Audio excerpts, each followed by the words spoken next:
नमस्कार छात्रों। आज हम रेफरेंट क्या होता है, रेफरेंट का चयन किन गुणों के आधार पर करना चाहिए, रेफरेंट कितने प्रकार के होते हैं, रेफरेंट का केमिकल नाम और सिलेंडर का कलर, इनके बारे में पढ़ेंगे। रेफरेंट क्या होता है? रेफरेंट को कूलेंट के नाम से भी जाना जाता है। इसी में ठंडा करने के लिए किसका उपयोग किया जाता है? गैस का। तो वो गैस कौन सी होती है और कैसे उपयोग की जाती है, कैसे कार्य करती है, तो वो गैस का नाम क्या है, उसके बारे में आज हम पढ़ेंगे। तो पहला रेफरेंट क्या होता है? रेफरेंट सिस्टम में प्रयुक्त वह पदार्थ जिसका उपयोग हीट ट्रांसफर मीडियम यानी रासायनिक यौगिक के रूप में किया जाता है, अर्थात जो कम तापमान और कम दबाव पर वाष्पित होकर गर्मी उठाता है और उच्च तापमान और उच्च दबाव पर संघनित करके गर्मी छोड़ देता है। जैसे आपको पता है रेफ्रिजरेशन साइकिल में क्या क्या होता है? एक कंप्रेसर होता है, एक कंडेंसर होता है और एक एवापोरेटर होता है। तो जब एवापोरेटर के अंदर रेफरेंट प्रवेश करता है यानी गैस, माने गैस प्रवेश करता है, उस समय उसका तापमान क्या होता है? कम, और दबाव भी क्या होता है? कम। तो उस समय क्या होता है? वो ठंडा हो जाता है यानी वाष्प के रूप में परिवर्तित हो जाता है। उस समय वो क्या करता है? गर्मी को अपनी ओर एब्जॉर्ब करता है। फिर वो कंप्रेसर के अंदर कम ताप और कम दबाव वाला रेफ्रिजरेंट जाता है, वो उसको क्या करता है? कंप्रेसर कंप्रेस्ड करता है। ठीक है, कंप्रेस्ड करके किसको देता है? कंडेंसर को। कंडेंसर क्या करता है? उसके अंदर से हीट को उच्च तापमान और उच्च दबाव पर संग्रहित यानी छोड़ता है, गर्मी को बाहर निकालता है। इसलिए उसे क्या कहते हैं? हम रेफरेंट कहते हैं ना। क्या कहते हैं? रेफरेंट। रेफरेंट का क्या काम है? कम ताप और कम दबाव पर एवोपरेटर में वाष्पित होकर गर्मी को खींचना और कंडेंसर के अंदर कंडेंसेशन होकर यानी संघनित होकर गर्मी को बाहर निकालना। सबसे पहले रेफरेंट के रूप में ईथर का उपयोग सन 1834 में किया गया था। सबसे पहला रेफरेंट ईथर के रूप क्या उपयोग किया गया था? ईथर। किसने किया था? पार्किंस नामक व्यक्ति ने ईथर का उपयोग रेफरेंट के लिए किया था।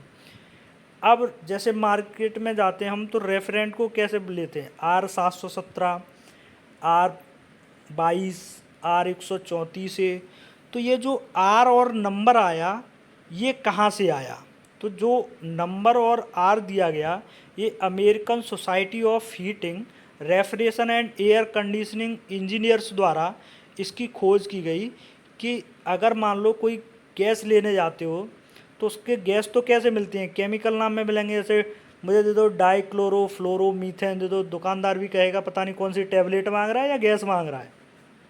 तो इसी को शॉर्ट करने के लिए क्या नाम दिया गया? American society of heating refrigeration and air conditioning engineers द्वारा कि रेफरेंट का आर शब्द लिया गया कैपिटल और उसे एक नंबर दे दिया गया कि अगर वो कोई इस नंबर की गैस मांगेगा तो इसका मतलब वो ये वाली गैस मांग रहा है। जैसे मान लो हमारे गांव में किसी का नाम राधे श्याम है, तो हम उसे शॉर्ट में बुलाने के लिए क्या कर देते हैं? राधे राधे बोलते हैं, अरे राधे इधर आ। इसी प्रकार गैस को शॉर्ट नाम दिया गया कि जिससे उसे आसानी से परचेज कर सकें। ठीक है। अब एक अच्छे आदर्श रेफरेंट यानी गैस का चयन किन गुणों के आधार पर करना चाहिए? गैस हम खरीदते हैं तो गैस को खरीदने के लिए उसमें क्या क्या गुण होने चाहिए? जैसे मोबाइल खरीदने जाते हैं, मोबाइल खरीदते हैं तो हम देखते हैं ना कि इसकी कितनी जीबी रैम है, कितना रोम है, कितने मेगापिक्सल का इसका फ्रंट कैमरा है, कितने मेगापिक्सल का इसका बैक कैमरा है, कितने mAh की बैटरी है। तो इन्हीं सभी गुणों के आधार पर हम मोबाइल खरीदते हैं। ऐसे ही हम जब गैस खरीदें तो गैस में क्या क्या क्वालिटी होना चाहिए, वो एक अच्छी गैस मानी जाएगी। तो सबसे पहला, गैस की कीमत कम होना चाहिए तथा आसानी से उपलब्ध होना चाहिए। एक अच्छा रेफरेंट कब कहलाएगा? जब उसकी कीमत कम हो तथा आसानी से उपलब्ध हो। दूसरा कब कहलाएगा? दूसरे नंबर पे उस रेफरेंट में क्या विशेषता होनी चाहिए? वो विषैला नहीं होना चाहिए। यानी विषैला मतलब कि जैसे मान लो हम घर में सो रहे हैं, हमारे फ्रिज या एसी की गैस लीकेज हो गई, वो इतना विषैला या जहरीला है कि लीक होने पर हम सारे लोग सोते ही रह गए। है ना। तो कैसा होना चाहिए रेफ्रिजरेंट, अगर गैस लीक भी हो जाए तो हमारे लिए हार्मफुल ना हो, यानी नुकसानदायक ना हो। तीसरा क्या विशेषता होना चाहिए, इसका फ्रीजिंग और बॉइलिंग पॉइंट कम होना चाहिए। फ्रीजिंग और बॉइलिंग पॉइंट मतलब फ्रीजिंग होता है जमाव बिंदु और बॉइलिंग होता है उबाल बिंदु। ये दोनों पॉइंट भी कैसे होना चाहिए, कम, कि जल्दी से वो जम जाए और जल्दी से उबाल जाए। एक आदर्श रेफ्रिजरेंट की विस्कोसिटी कम होनी चाहिए। विस्कोसिटी का मतलब होता है उसमें जैसे कोई पदार्थ होता है गाढ़ा है तो उसका फ्लो क्या हो पाएगा, कम हो पाएगा। अगर उसकी विस्कोसिटी कम है यानी तरल है तो वो क्या होगा, उसका बहाव आसानी से हो पाएगा ट्यूब के अंदर। ठीक है। तीसरा क्या होना चाहिए, एक आदर्श रेफ्रिजरेंट को फ्लेमेबल नहीं होना चाहिए तथा उसमें कोरोजन की प्रॉपर्टी नहीं होना चाहिए। फ्लेमेबल मतलब होता है कि वो आग पकड़ने वाला नहीं होना चाहिए। कैसा नहीं होना चाहिए, आग पकड़ने वाला। और कोरोजन का मतलब होता है कि जैसे वो अगर मान लो वो कोई दूसरी चीज़ के संपर्क में आता है तो वो एक ऐसी रासायनिक क्रिया करके कोरोजन करने लगे। कोरोजन मतलब कि जैसे लोहे में जंग लगती है वैसे ही कॉपर होता है हमारा। कॉपर के अंदर अगर गैस डली, थोड़ा सा पानी चला गया, उसके साथ उसने कोई रासायनिक क्रिया करी और वो उसके अंदर पपड़ी सी बनाने लग गया है, पपड़ी बना बना के कोरोजन कर दे, जिससे क्या होगा, हमारे पाइपलाइन में छोटे छोटे छिद्र हो जाएंगे और कोरोजन बन जाएगा। पपड़ी गिरेगी तो क्या होगी, चौक हो जाएंगी। ऐसी प्रॉपर्टी वाला नहीं होना चाहिए। और गैस में क्या विशेषता होना चाहिए, ये एक आदर्श रेफ्रिजरेंट को ओजोन परत के अनुकूल होना चाहिए। जैसे आजकल हम सुन रहे हैं कि हमारी ओजोन लेयर में छेद होता जा रहा है, तो ऐसा रेफ्रिजरेंट होना चाहिए कि वो हमारी ओजोन परत को हानि भी न पहुंचाए। क्या ना करे, हानि न पहुंचाए। इसको हम आगे देखेंगे कि हमारी ओजोन परत को हानि पहुंचाने के लिए ऐसी क्या चीज़ होती है रेफ्रिजरेंट के अंदर, है ना। उसको हम आगे वाली स्लाइड में देखेंगे। एक आदर्श रेफ्रिजरेंट की गुप्त ऊष्मा अधिक होनी चाहिए। एक आदर्श रेफ्रिजरेंट की क्या होना चाहिए, गुप्त ऊष्मा अधिक होनी चाहिए। ये सभी विशेषताएं अगर रेफ्रिजरेंट में हैं तो वो रेफ्रिजरेंट कैसा कहलाएगा, आदर्श रेफ्रिजरेंट कहलाएगा। अब जैसे हम कभी आप कहोगे कि को हम यूज करते हैं जो कोल्ड स्टोरेज या बड़ी इंडस्ट्री में यूज करते हैं अमोनिया। अमोनिया क्या होता है, विषैला होता है यानी जहरीला होता है, इसलिए उसको घरों में यूज़ नहीं करते, फैक्ट्रियों में और बाहर करते हैं। हालांकि अभी तो कम उपयोग हो गया उसका, तो उसको हम बाहर या बड़ी फैक्ट्रियों में यूज करते हैं अमोनिया को। अब रेफ्रिजरेंट होते कितने प्रकार के, रेफ्रिजरेंट दो प्रकार के होते हैं। एक होता है प्राइमरी रेफ्रिजरेंट और एक सेकेंडरी रेफ्रिजरेंट। प्राइमरी रेफ्रिजरेंट वे रेफ्रिजरेंट होते हैं जो रेफ्रिजरेशन साइकिल में, जो रेफ्रिजरेंट साइकिल में सीधा यानी डायरेक्ट भाग लेते हैं। सीधा डायरेक्ट रेफ्रिजरेशन की प्रक्रिया में यानी ठंडा करने की जो साइकिल है उसमें डायरेक्ट भाग लेते हैं, वो प्राइमरी रेफ्रिजरेंट कहलाते हैं। जैसे ammonia, methyl chloride, carbon dioxide, sulphur dioxide, freon समूह के रेफ्रिजरेंट आदि रेफ्रिजरेंट सिस्टम के अंदर डाले और वो कूलिंग करना चालू कर दिया, वो कौन से कहलाते हैं, प्राइमरी रेफ्रिजरेंट। यानी वे रेफ्रिजरेंट जो रेफ्रिजरेशन प्रक्रिया में सीधे तौर पर भाग लेते हैं या रेफ्रिजरेशन साइकिल के माध्यम से सीधे कूलिंग करते हैं, प्राइमरी रेफ्रिजरेंट कहलाते हैं। सेकेंडरी रेफ्रिजरेंट कौन से होते हैं, ऐसे रेफ्रिजरेंट जिन्हें प्राइमरी रेफ्रिजरेंट द्वारा ठंडा किया जाता है तथा उसके पश्चात उनका उपयोग रेफ्रिजरेशन प्रक्रिया में किया जाता है, सेकेंडरी रेफ्रिजरेंट कहलाते हैं। इनका उपयोग सभी बड़े औद्योगिक संयंत्रों में किया जाता है, जैसे पानी, ब्राइन, हवा आदि। ठीक है। इन ठंडा पानी को पहले क्या किया जाता है, प्राइमरी रेफ्रिजरेंटों द्वारा ठंडा किया जाता है, उसके बाद उपयोग किया जाता है। ब्राइन हो तो ब्राइन को भी पहले प्राइमरी रेफ्रिजरेंट द्वारा ठंडा किया जाता है, हवा को भी ठंडा किया जाता है, उसके बाद इनका उपयोग सेकेंडरी रेफ्रिजरेंट के रूप में किया जाता है। वायुयानों में रेफ्रिजरेंट के रूप में क्या उपयोग किया जाता है, हवा। क्या किया जाता है, हवा। ब्राइन क्या होता है, ब्राइन मतलब नमक और पानी का घोल होता है, नमक और पानी का घोल होता है। जैसे आप लोग कोल्ड स्टोरेज में जाओगे तो जो आइस जहाँ पे जमाते हैं, आइस जमाते हैं, जो क्यूब जमाते हैं आइस के, उसके चारों ओर देखोगे ठंडा पानी घूमता रहता है, तो उसे कहते हैं हम ब्राइन। एक मोटर के द्वारा वो पूरे में रोटेट होता है उसके चारों ओर, उसके द्वारा क्या होता है, पानी जमता रहता है। नमक और पानी के घोल मतलब उससे क्या होता है, उसका टेम्परेचर माइनस में चला जाता है। नमक मिलाने से पानी में, आइस में, उसका टेम्परेचर माइनस तक चला जाता है। इसीलिए वो क्या करता है, फिर हमारी बर्फ़ कितने डिग्री से जमना चालू होती है, 0 डिग्री के बाद हमारा पानी बर्फ़ में परिवर्तित होने लगता है। -2, -4, -5 तक क्या हो जाता है, जमने चालू हो जाता है। -1, 0 से नीचे जैसे ही जाओगे, -1, -2, -3, तो वो पानी क्या होगा, जमने लगेगा। लेकिन जो ब्राइन सॉल्यूशन बन गया उसका टेम्परेचर -15, -16 डिग्री तक पहुँच जाता है। ठीक है, इसलिए उसे क्या कहते हैं, सेकेंडरी रेफ्रिजरेंट। इसके बाद हम देखेंगे कि रेफरेंट का जो मैंने बताया था अभी, केमिकल नाम और रेफरेंट का एक अक्षर लिखेंगे, जैसे R22 का क्या नाम है, केमिकल नाम क्या है, क्लोरोडिफ्लोरोमीथेन। क्लोरोडिफ्लोरोमीथेन। अब मैं दुकान पे गया, मैंने बोल दिया भैया R22 गैस दे देना, तो वो तुरंत निकाल के दे देगा। अगर मैंने उसको बोल दिया एक दे देना भैया, 2 कैन दे दो मुझे क्लोरोडिफ्लोरोमीथेन की, तो वो कहेगा क्या दवाई मांग रहे हो क्या हमारी दुकान पे? नहीं। इसलिए उन्हें क्या किया, इनने American society of heating, refrigeration and air conditioning द्वारा इनके शॉर्ट नाम दिए, बोला R22 दे दो। अब गैस R22 का किस ग्रुप का समूह है, ये HCFC ग्रुप का है, और इसका ODP और GWP। ODP 0.05 है और GWP कितना है, 1700। और इसका सिलेंडर आएगा वो कैसा आएगा, हल्का हरे रंग का आएगा। कैसा आएगा, हल्का हरा होगा।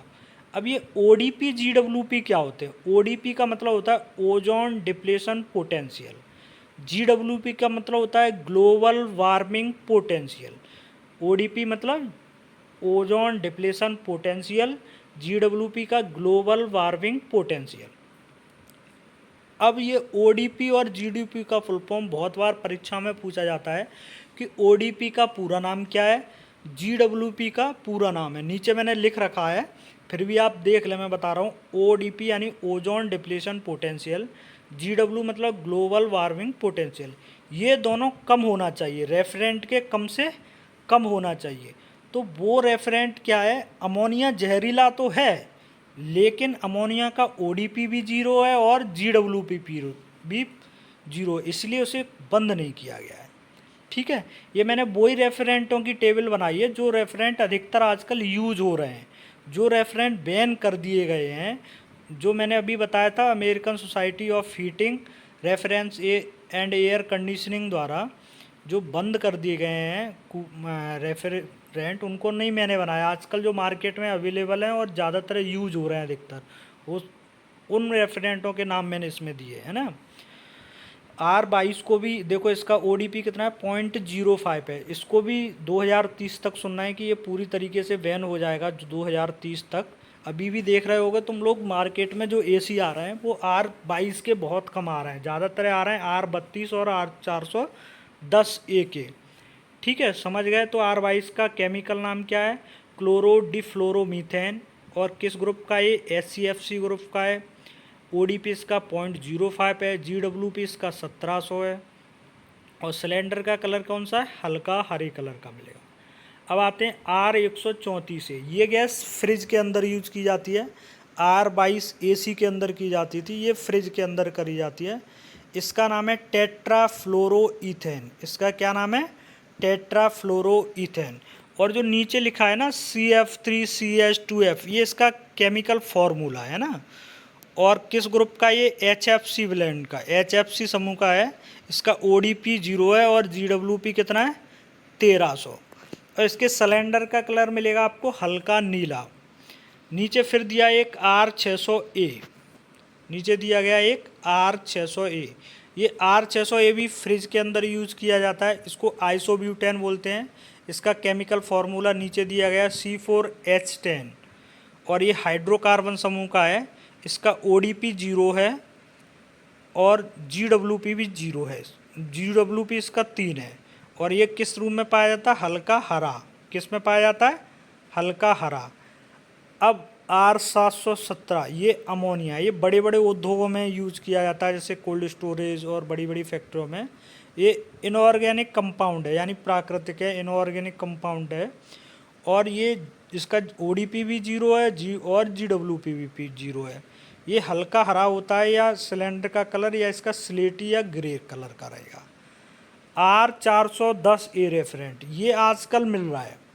ये R410A रेफरेंट है, ये आजकल सबसे ज़्यादा एसीओ में यूज़ हो रहा है। जितना इन्वर्टर मॉडल आया है उनमें ये दो गैसों का से मिलकर बना हुआ है, R32 और R125। इसमें 50% R32 गैस पाई जाती है और 50% 125 गैस पाई जाती है। इस गैस का टॉप अप नहीं कर सकते हम। टॉप अप मतलब क्या होता है, जैसे पुराने एसीओ में R22 गैस डली थी, अब क्या हुआ, जैसे उसमें हल्का लीकेज है तो पता चल गया हमें समय पे एसी में लीकेज था, तो क्या करते थे हम, आधी गैस निकल पाई तब तक हमें पता चल गया कि इस एसी में लीकेज है, तो उस आधी गैस को हम निकालते नहीं थे, उसी गैस में दोबारा से गैस फिलअप कर देते थे। लेकिन R410A में ऐसा हम नहीं कर सकते। क्यों नहीं कर सकते? क्योंकि ये दो गैसों का मिश्रण है, R32 और R125। अगर हम ऐसा करेंगे तो हमारा ब्लास्ट होने की संभावना बहुत अधिक रहती है। इसलिए हम R410A वाले गैसी को कभी भी टॉपअप नहीं करते। उसमें क्या करेंगे, पहले जो गैस पड़ी हुई है उसको हम निकालेंगे, फिर वैक्यूम करेंगे, उसके बाद हम फिर से उसमें गैस फिलअप करेंगे।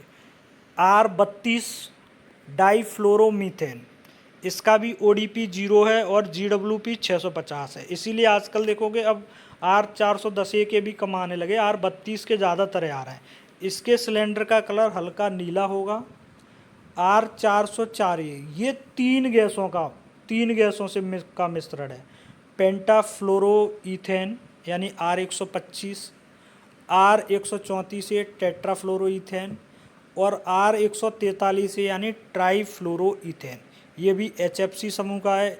इसका ODP तो 0 है, लेकिन GWP बहुत ज़्यादा है, 3800, और इसके सिलेंडर का कलर होता है हल्का हरा और संतरी। अब हम आते हैं ODP और GWP। ODP जैसे मैंने नीचे भी लिखा है, ओजोन डिप्लीशन पोटेंशियल। GWP का बताया है ग्लोबल वार्मिंग पोटेंशियल। ODP क्या है, जैसे हमारे वायुमंडल में एक ओजोन परत है, वो कितने से कितने किलोमीटर तक पाई जाती है, 15 किलोमीटर से लेके 25 किलोमीटर तक हमारे इन्वायरमेंट में पाई जाती है। कितने से लेके कितने तक, 15 से लेके 25 तक। तो आप देख रहे हो उसमें एक ब्लैक होल करके आजकल न्यूज़ में भी दिखाया था, वो हमारे ओजोन परत में ब्लैक होल बढ़ता ही जा रहा है।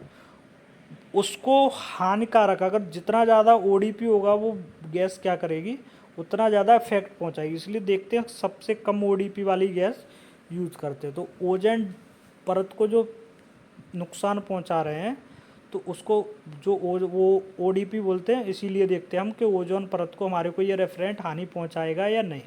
GW मतलब ग्लोबल वार्मिंग पोटेंशियल, जो हमारा ग्रीन हाउस इफेक्ट होता है।